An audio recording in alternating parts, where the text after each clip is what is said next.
Hi everyone, welcome back to this channel. So in today's tutorial, we will see how can you get your 120Hz on an MSI monitor with PS5.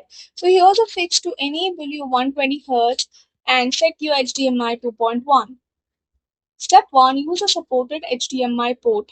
Connect your PS5 to the monitor using the HDMI cable that came with the console. Make sure you are using the monitor's HDMI port that supports 120Hz. Step 2. Enable performance mode on PS5. Go to Settings, select Save Data and Game or App Settings, and then go to Game Presets. Set performance mode or resolution mode to performance mode. Step 3. Turn on 120Hz output. Go to Settings, select Screen and Video, and then go to Video Output.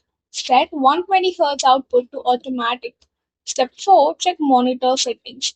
Press the menu or Navi button on your MSI monitor. Ensure the refresh rate is set to the highest available setting. Disable features that may limit refresh rates, such as certain picture modes. Step 5. Use a game that supports 120Hz. Not all PS5 games support 120Hz. Launch a 120Hz compatible game and enable its performance or high frame rate mode if available. Step 6. Verify the refresh rate. On PS5, go to Settings, select Screen and Video, and then select Video Output Information. Check whether the current output is running at 120Hz. That's it for the video. Thank you for watching. Don't forget to like, share, comment, and also do hit the subscribe button.